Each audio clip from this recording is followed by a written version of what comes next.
All praises to Yahweh, Ba'asham Yahweh Shai, Bahasham Rakah Kwadash. Double honors to the apostles and the elders of Great Millstone, and Shalom to the elect of the nation of Israel. And this is going to be a video called The Spiritual Battle of the Sons of Isaac, right? And I'm going to be talking about exactly that in this video, Lord willing, man, and hopefully getting the point across, man. And what's going on this earth right now is ultimately a spiritual battle between the sons of Isaac. Now, I'm going to get this verse first before I go into this lesson, man. Right, Ephesians chapter 6 and verse 12. For we wrestle not against flesh and blood, but against principalities, against powers, against the rulers of darkness of this world, against spiritual wickedness in high places. Now,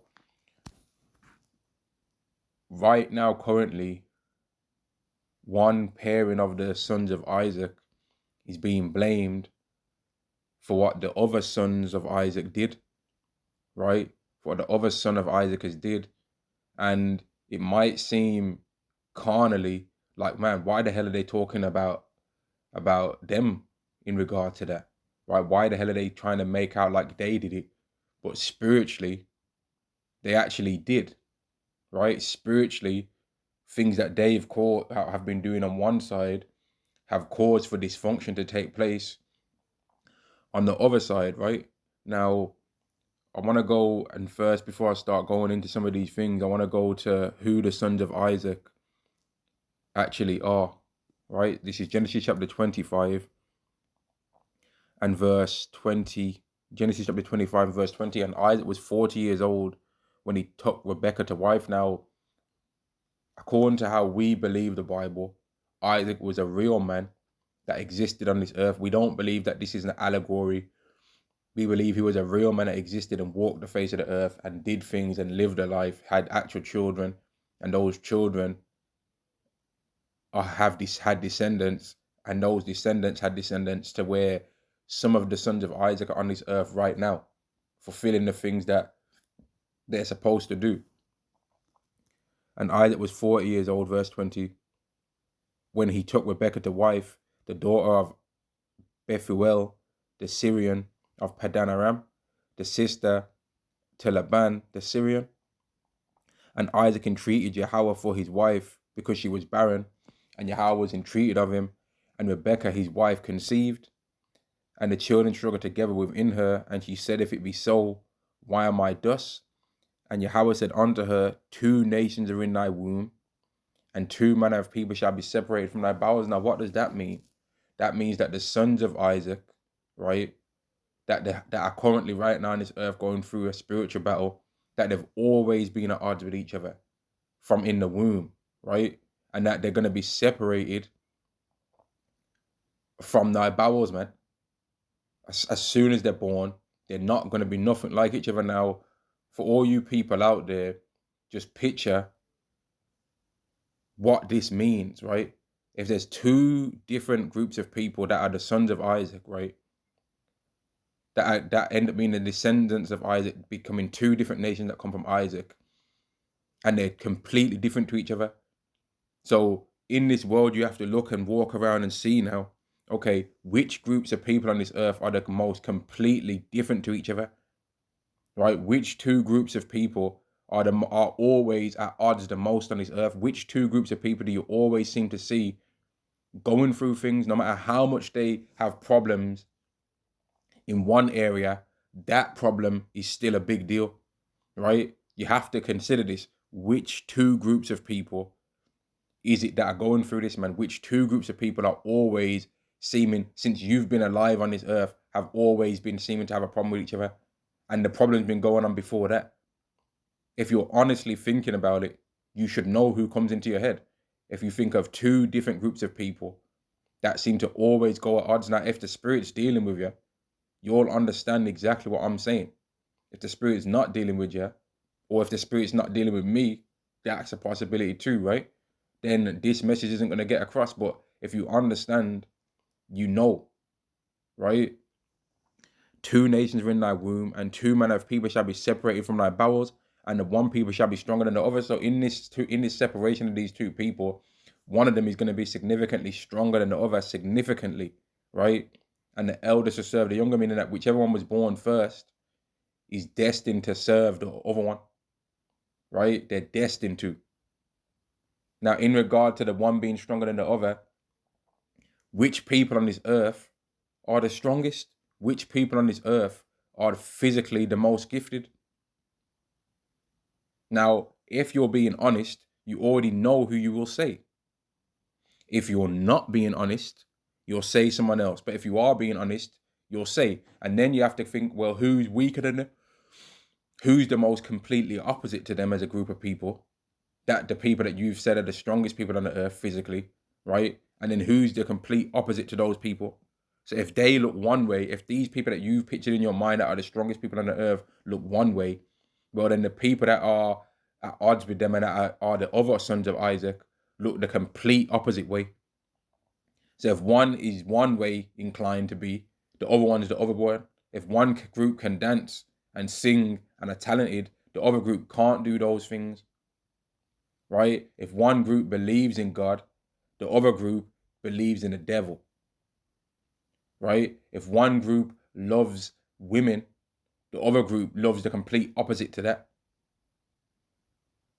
The other group's about the complete opposite to that, man. If one group's about seeking righteousness, the other group's not about seeking righteousness. If one group actually will mourn and beg their enemy to stop being violent towards them, the other group will be the complete opposite in regards to how they deal with their enemy. They'll never forgive their enemy and always seek vengeance, right? And if you're being honest, who springs to mind, right? I'm not going to say in this video who should be springing to mind. You should know, man. This is what's going on the earth right now is a spiritual battle between the sons of Isaac. And when the days to be delivered were fulfilled, behold, there were twins in a womb, 2 different nations as well. And the first came out red. Who's red? Right? Who's red on this earth? And if someone came out red, what's the complete opposite of a red-skinned individual? What's the complete opposite? Right? What would the physical image be of somebody that's the complete opposite of somebody that comes out with red skin or pink skin, any shade of red skin on this earth? Well, who's the complete opposite of those people? Who is? Because there's your answer as who the Israelites are and who the Edomites are. This is the 2 sons of Isaac being spoken about right here. And the first came out red all over like a hairy garment, and they called his name Esau. And after that, his brother came out and took hand on Esau's heel, and his name was called Jacob. And Isaac was 80 years old when she bare him. Now, Jacob don't mean heel grabber, like some people want to try and come with, man. Jacob means supplanter, right? Jacob means supplanter. Now, let me go to this part of the Bible as well. Genesis chapter 27 and verse 38. And Esau said unto his father, hast thou but one blessing, my father? Bless me, even me also, O my father. And Esau lifted up his voice and wept. Now, what I find funny about this part of the Bible is this particular son of Isaac, Esau, only cared about what the potential blessing that Jacob was going to receive would have been after he had lost his blessing. You see, before he lost his blessing, he didn't care that him and his brother were actually in a physical sense twins, right? And that, oh yeah, Jacob should have a blessing as well. He only cared about whatever he was going to receive initially, right? But then after he lost the birthright, all of a sudden now he starts to try and speak to his father like, oh, have you only one blessing? Because you've basically, and in his mind he would have been thinking something along those lines, but you've got 2 sons. You're trying to tell me you only have one blessing. What about your other son? You're trying to tell me he don't have a blessing? You're trying to tell me that he don't have nothing coming his way? But you've got 2 sons though. That's the kind of way that he was trying to come with it, man. Right? Let's carry on. And Isaac his father answered and said unto him, Behold, thy dwelling shall be the fatness of the earth, and the dew of heaven from above, and by thy sword shalt thou live. Now, who on this earth lives by the sword? And when I say by the sword, I mean everything that can be considered the sword, or everything that can be considered physical might, anything that can be considered weapons of war. Who lives that way? Who, no matter how much stuff they talk about peace and all of this, a large portion of what they spend their money on in this earth is about war and is about weapons. Who does that? Who's the biggest spender of weaponry on this earth? Who's made the most dangerous weapons on this earth? Who's came up with more ways to take away a man's spirit out of his body and unalive somebody? Who's came up with more ways? Because whoever has, that's the people that are living by the sword, and there's your answer as to who one of the sons of Isaac are. Now, you'll also have to consider which nation of people do not have any military. Which groups on this earth do not have any military? Because there's some groups on this earth that, although their blessing is not the sword, they still have a military. But there's another group of people that don't have a military, right? They do not have one. And it's not even within their nature and within their mind to even care about having that kind of thing.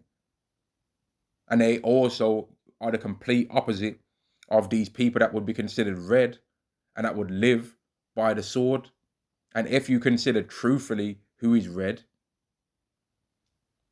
right, whose skin is any kind of shade of red, well, then you've got your answer as to who the Edomites are. Now, if you want to lie, that's fine. And then when you understand these people that live by the sword, live by the military, right? They live by their military, they live by their weaponry, right? That's their true way that they live and rule. And then you consider that these people are also red. Who's the opposite of those people, even physically speaking? Who's the complete opposite? Who's the most furthest away from those people? Right? And then you would have to also consider this next point that I'm going to make as well. Verse 40, and by thy sword shalt thou live, and thou shalt serve thy brother, and it shall come to pass when thou shalt have the dominion, that thou shalt break his yoke from off thy neck. And Esau hated Jacob because of the blessing wherewith his father blessed him. And Esau said in his heart, the days of mourning for my father are at hand, then will I slay my brother Jacob. Now, who do these people that live by the sword, that are red, who do they hate the most on this earth? Because of something that they just seem to have, that people seem to be jealous of, man. Who? Now, if you're honest, you'll know who springs to mind. I shouldn't have to say I'm Lord when I'm not going to say it, you know. Who is it? Who are these people? Who are these people that are red? That are some shade of red, right? Because it doesn't go into the shade of red that they are. But who are these people that are some shade of red, that live by the sword, which would be living by their military, living by weaponry? They go around the earth living by the sword. Who are these people living by the military? Who are these people that go around the earth living by if we can defeat another person military-wise, then we rule? Who are these people that have came up with more and continuously coming up with more and more military weapons? Who are these people? Because that gives you one of the sons of Isaac. And then when you consider the people that they hate the most, then you get the other sons of Isaac, right? The people that they have always hated the most. Then you get the other sons of Isaac, man. The people that they'll steal their country, right? Or that they'll make them work forced labor, right? And then call them lazy afterwards, after the job's done. Who are these people that did this? And who are the people that did it to them? Who are the people this was done to? And who are the people that did it to them? That gives you your answer on who the sons of Isaac are. If you can't get it, that's your problem, right? Ezekiel chapter 35 and verse 11. Therefore, as I live, saith Yahweh, I will even do according to thine anger and according to thine envy, which thou hast used out of thy hatred against them. And I will make myself known among them when I have judged thee. Who is it that these people envy the most, man? They're jealous of him. No matter what small thing or big thing that these people have, these sons of Isaac, right, that live by the sword, that are red, are always envious of this particular group, no matter what they do. They're always envious, right? Always. They're always watching them, always envious. Who is it? I'm asking you, whoever's listening, who are these people? Who's living their life like this? Think about all the groups on this earth, right? And look at them.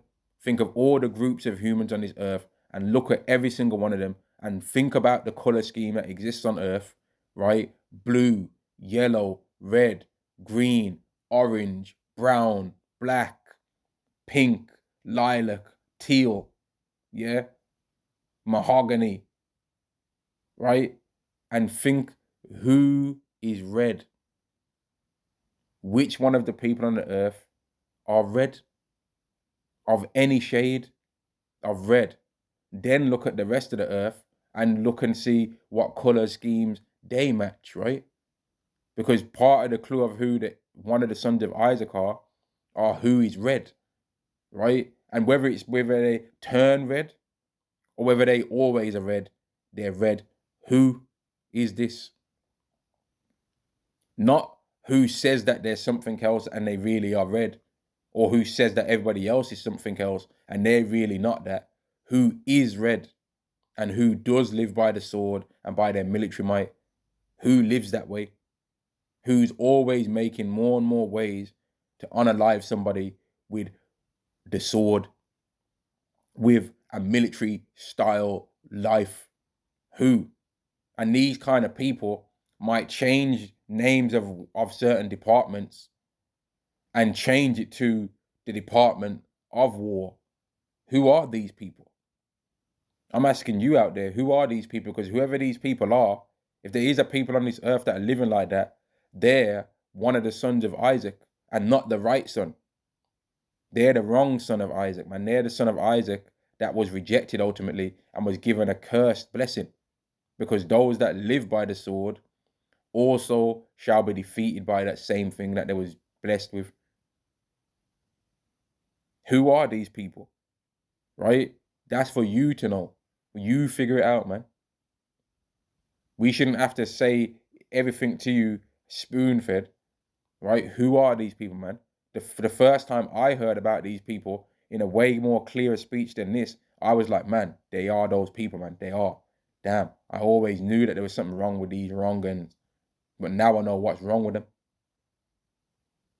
I always knew something was wrong with them, but now I know what it is that's wrong with them. I finally figured it out, man. And it was a help to me to know that these people were the sons of Isaac, and it made sense to me to know that these people are connected and are the closest relative of another group of people, even though they don't look like them, even though they look the complete opposite of them, even though they act the complete opposite of them, right? Let's carry on. Verse 12, and thou shalt know that I am Yahweh, and I have heard thy blasphemies, which thou hast spoken against the mountains of Israel, saying, they are laid desolate, they are given to us to consume. And that's what these people think. That's what one of these sons of Isaac think, that they're just going to consume their brother, right? And they'll talk about it on the news in code. They'll speak and try and charge up people against them. They'll threaten them in code on the news, blatantly in plain sight for everyone to hear. They'll make big, grand speeches. They'll always target these people, no matter what. Even these people could peacefully march against them, and they're going to come up against them with dogs, water hoses, right? But then at the same time as they're doing this to these people, they're trying to make out like they're the victim somehow, right? Who are these people, man? Because what's going on this earth is about the sons of Isaac. It's a spiritual battle on this earth right now between the sons of Isaac, and you people out there are going to have to figure out who these sons of Isaac are. Isaac had two sons. These two sons became two nations that were going to be completely different to each other. Which two groups of people, right, are the complete opposite of each other on this earth, that have been going back to back against each other since before you can even remember? They've always had a problem going on. And I'm talking about for centuries. I'm not talking about for a few decades or for maybe 1 century. I'm talking about for centuries. There's never been a time where these people are really actively in peace with each other, because there's never going to be a time like that. One group is going to have to not be on the earth anymore, and Yahweh is going to decide which one it's going to be. And in fact, he already has decided which group it's going to be. And I'm going to read the prophecy, right? Because some people like to say that this group's already gone. I'm one of those people that say that this group's still very much here, and they're getting ready to go. Obadiah chapter 1 and verse 18, and the house of Jacob shall be a fire, and the house of Joseph a flame, and the house of Esau for stubble, and they shall kindle in them and devour them, and there shall not be any remaining of the house of Esau, for Yahweh has spoken, right? One of the sons of Isaac is going to be cast away from this earth forever, right? Verse 10, for violence against thy brother Jacob, shame shall cover thee, and thou shalt be cut off forever. So one of the sons of Isaac in their history has did a lot of violence to the other son of Isaac, who's Jacob, right? And shame's covered them because of this. So they would actively be trying to do things on this earth to try and hide the shame. One of these ways that they would try and hide the shame is by playing the victim and trying to make out like the actual victim is the person that's oppressing them. They'd be blaming them for all their problems, even though if those people, if the other sons of Isaac were the problem and the cause of the problem for the other sons of Isaac, well then the wealth would be getting transferred to them then. So if the one son of Isaac, Jacob, is stealing from the other son of Isaac, well then surely you would see the wealth being transferred into his hand, and you would start to actively see their lives becoming superiorly better. But you're not seeing that though, are you? You're not seeing that. So therefore it's a lie, right? It's just not true. I'm gonna end the video there, man. Like this, what's going on this earth, right, is all about the battle of the sons of Isaac, and the sons of Isaac who are from Jacob, right? They're going to win this, no matter what the other sons of Isaac, the Idumeans, do. No matter what they do, they are going to lose. No matter what they try and come with, they are going to lose. And the reason being is because there's one descendant from the sons of Isaac, from the sons of Isaac, Jacob. There's one descendant that is so powerful, right, that he cannot be even shown to the earth yet. In fact, he has to stay on the right-hand side of the Heavenly Father, steadily just waiting to rescue the other people from his side of the sons of Isaac. He's so powerful and so great and so grand that he cannot be shown to the earth right now, because it would not allow, him being here would not allow for any of the other prophecies to be fulfilled, because there'd be too much fear. They wouldn't even bother trying to think that they can rule and win the battle of the sons of Isaac. If they was to actually see who one of the sons of Isaac that they're battling against is, they wouldn't bother trying. Right? And I'm going to end the video there, man. All praises to Yahweh Ba'Hashem Yahweh Shai, Ba'Hashem Makar Kodash. Double honors to the apostles and the elders of Great Millstone, and Shalom to the elect to the nation of Israel. Shalom.